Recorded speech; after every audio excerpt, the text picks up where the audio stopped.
Hello students, आज के video में हम कक्षा 10 गणित प्रश्नावली 3.1 बहुपद से संबंधित टॉपिक स्टार्ट कर रहे हैं। और आज का वीडियो पूरे इसी टॉपिक पर आधारित है। बहुपद क्या होते हैं, बहुपद कितने प्रकार के होते हैं, बहुपद के शून्य किस प्रकार निकाले जाते हैं, बहुपद के गुणांक क्या होते हैं, सारी चीज़ें बारी बारी से मैं आप लोगों को सिखाऊंगा। लेकिन आप लोगों के लिए ज़रूरी है कि आप लोग मेरे वीडियो के साथ बने रहिए। वीडियो बहुत ही इंटरेस्टिंग होने वाला है और नॉलेजेबल तो आप लोगों के लिए ज़रूरी है, क्योंकि इस टॉपिक से संबंधित पूरे 4 नंबर के प्रश्न आप लोगों से पूछे जाते हैं।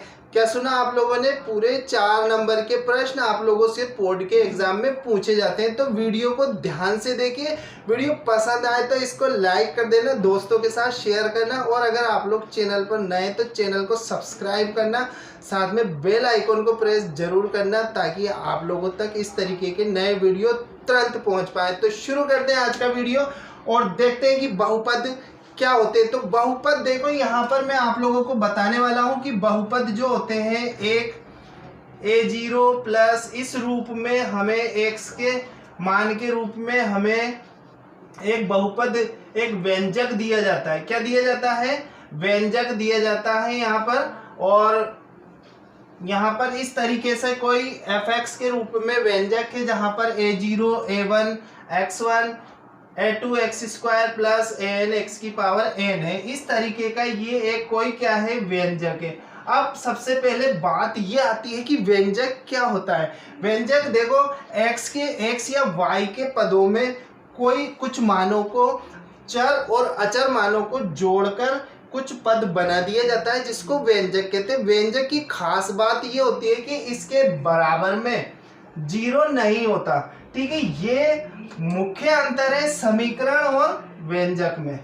ठीक है, तो ये बात क्लियर हो गई होगी कि व्यंजक fx के रूप में एक पद होता है जिसके आखिरी में 0 नहीं होता।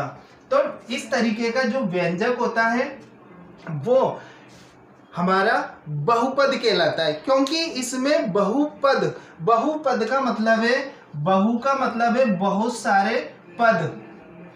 क्या मतलब है बहुपद का मतलब है बहुत सारे पद। ठीक है, तो यहाँ पर आप लोग देख रहे होंगे कि यहाँ पर बहुत सारे पद है। तो अब यहाँ पर जो प्रश्न उठता है कि बहुपद क्या होता है। ठीक है, तो बहुपद हमने समझ लिए क्या होता है। अब यहाँ पर प्रश्न यहाँ पर आता है कि बहुपद कितने प्रकार का होता है।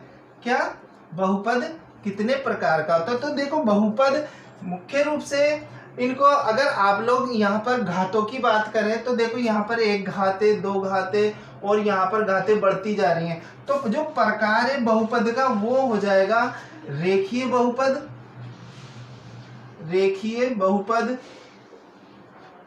ठीक है, रेखीय बहुपद आ गया। अब रेखीय बहुपद में क्या है? रेखीय बहुपद में अगर किसी बहुपद की घात 1 है, यानी जो चर मान है उसमें की घात 1 है, तो उसे रेखीय बहुपद कहेंगे। जैसे a प्लस a1x। ठीक है, यहाँ पर 2 चीजें आ गई। आप लोग यहाँ पर जो a देख रहे हैं और यहाँ पर a1 देख रहे हैं, तो a0, ठीक है, a0 और a1 क्या है? वास्तविक संख्या है। a0 और a1 क्या है? यहाँ पर वास्तविक संख्या है। ठीक है, वास्तविक संख्या है। और जो x है वो क्या है? चर है। तो यहाँ पर हमें देखना है कि अगर कोई पद रेखीय बहुपद है तो उस पर 1 घात होगी। यहाँ पर ध्यान देने वाली बात ही यही है कि उस पर कितनी घात होगी? केवल 1 और 1 घात होगी, तो उसको हम रेखीय बहुपद कहेंगे। दूसरा आ जाएगा, रेखीय के बाद क्या आएगा? द्विघाती बहुपद।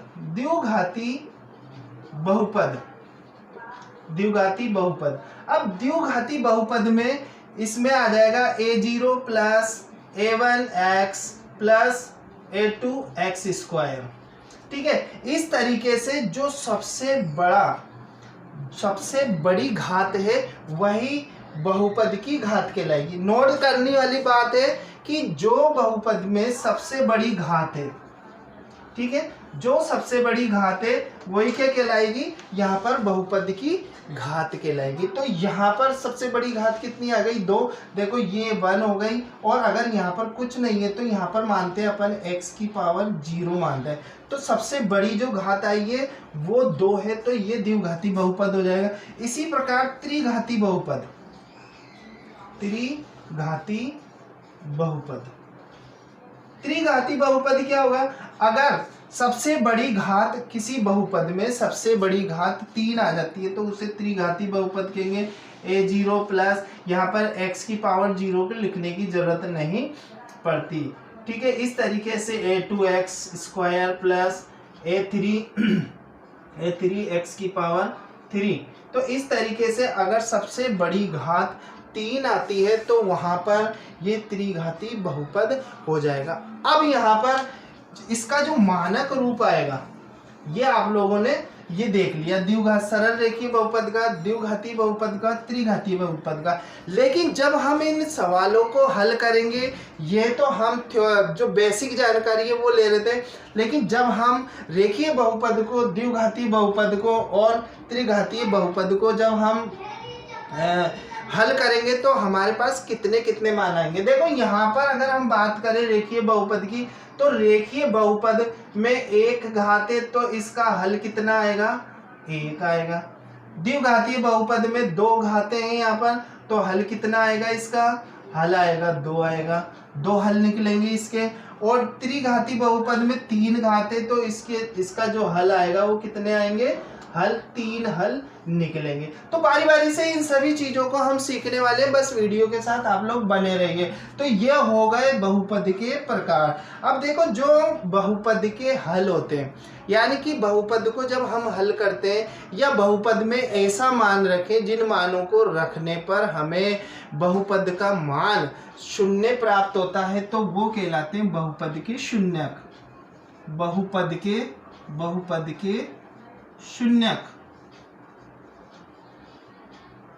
बहुपद के शून्यक कहलाएंगे। अब शून्यक को हम हल भी कह सकते हैं, यानी कि कोई भी बहुपद है तो उसका जब हम हल निकालेंगे तो वो इसका हल भी कहलाएगा और शून्यक भी कहलाएगा। जैसे अगर बात करें हम x प्लस 2 की बात करें, तो हम यहाँ पर x की कितनी वैल्यू रखें, यहाँ पर हम, चूंकि ये एक रेखीय बहुपद है क्योंकि इसकी घात कितनी आ रही है, 1 आ रही है। जब कोई घात नहीं होती तो इसका मतलब होता है कि ये एक घातीय बहुपद है। अगर हम यहाँ पर x का कितना मान रखें कि इस बहुपद का जो रेखीय बहुपद है उसका मान 0 हो जाए, तो यहाँ पर हम सिर्फ और सिर्फ देख सकते हैं कि x बराबर -2 रखें।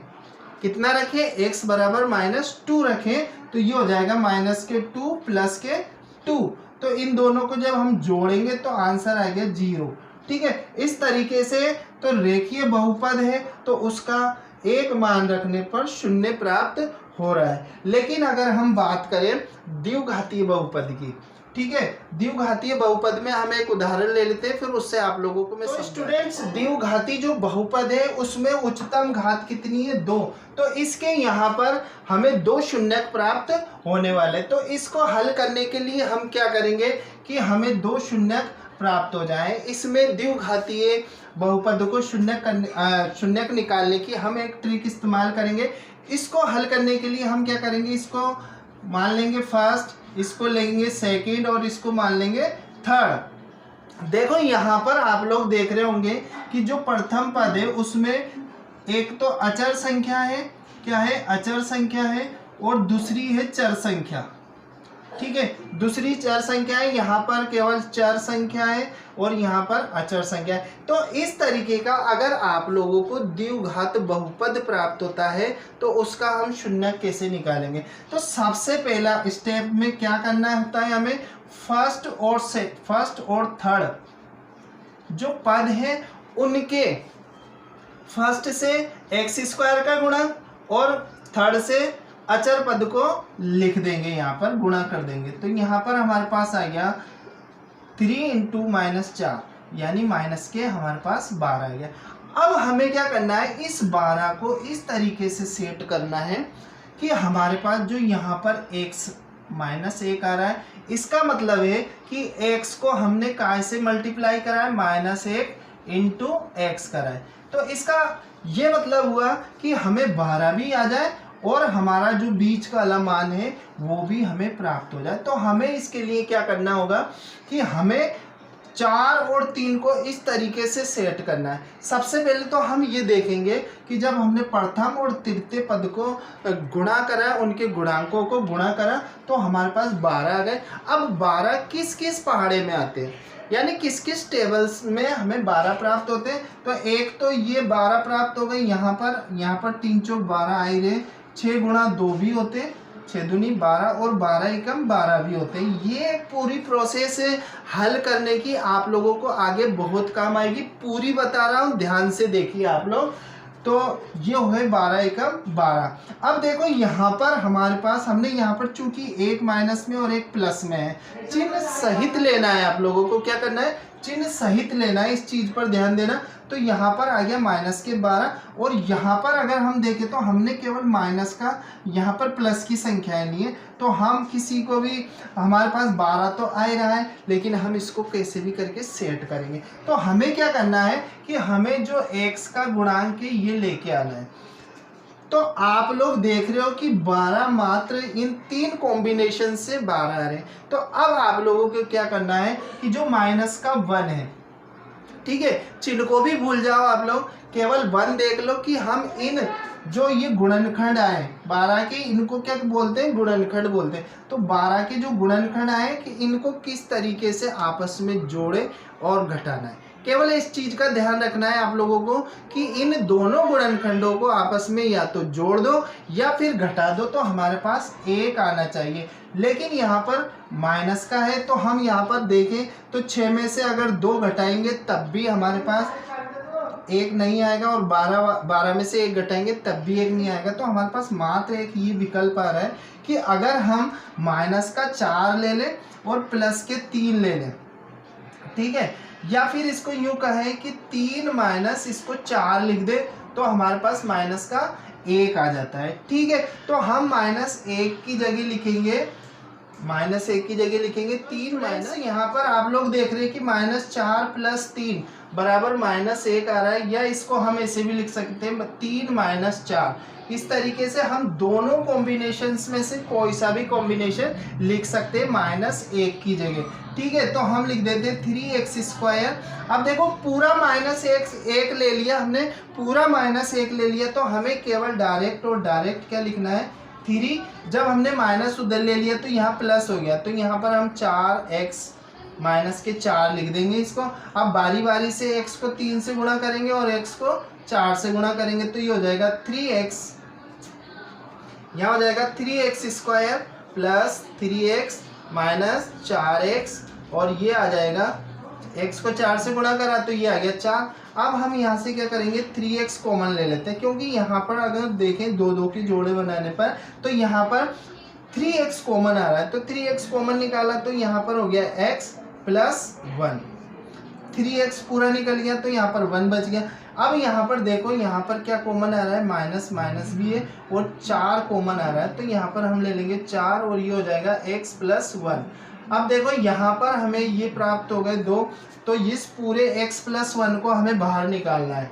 ठीक है, तो अब हम जब इसको x + 1 को पूरे को बाहर निकालेंगे तो अंदर क्या बच जाएगा, अंदर बच जाएगा 3x - 4। ठीक है, अब हमें x की, चूंकि ये द्विघात का बहुपद है इसलिए 2 हल आएंगे, तो बारी बारी से हम क्या करेंगे, x + 1 = 0 और 3x - 4 = 0। तो x का जब 1 का पक्षांतरण करेंगे तो हमारे पास आ गया -1, और यहाँ पर जब पक्षांतरण करेंगे तो यहाँ पर आ जाएगा x = 4, इसका पक्षांतरण करा इधर तो 4 हो गए प्लस के, और ये इस 3 का यहाँ पर भाग लग जाएगा, तो x के 2 मान आ गए, -1 और 4 + 1, 4/3, ये 2 मान प्राप्त हो गए। तो आज मैंने आप लोगों को बहुत ही इम्पोर्टेंट चीज़ बताने का प्रयास किया है और समझाने का प्रयास किया है। तो अब हम यहाँ पर सीख गए कि द्विघातीय बहुपद को हम हल किस तरीके से कर सकते हैं। तो इसी तरीके से हम त्रिघातीय बहुपद को भी आराम से हल कर सकते हैं और 3 मान प्राप्त कर सकते हैं। ये ठीक है। तो अब हम देख लेते हैं यहाँ पर आप लोगों को जो बहुपद है, द्विघातीय बहुपद पर आधारित प्रश्न आप लोगों को दिए गए। तो आपका जो टॉपिक है द्विघात पर आधारित टॉपिक है, तो द्विघात पर आधारित प्रश्न ही हम करेंगे। तो अब देख लेते हैं कि जो द्विघातीय समीकरण होता है उसका मान यहाँ पर द्विघात बहुपद,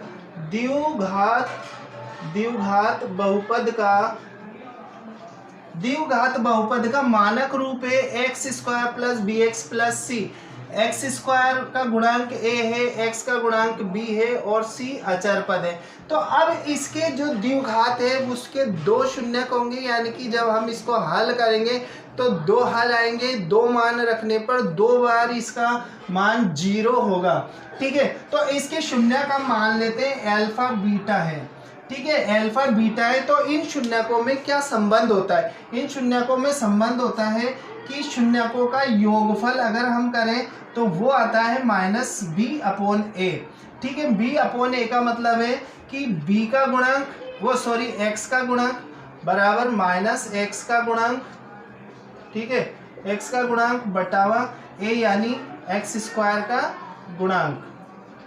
ठीक है, इसी प्रकार अगर मूलों का गुणनफल करें, ये योग हो गया, मूलों का योग हो गया यानी शून्यकों का योग हो गया, ये शून्यकों का गुणनफल आ गया। तो यहाँ हो जाएगा अचर पद, अचर बटावा एक्स स्क्वायर का गुणांक।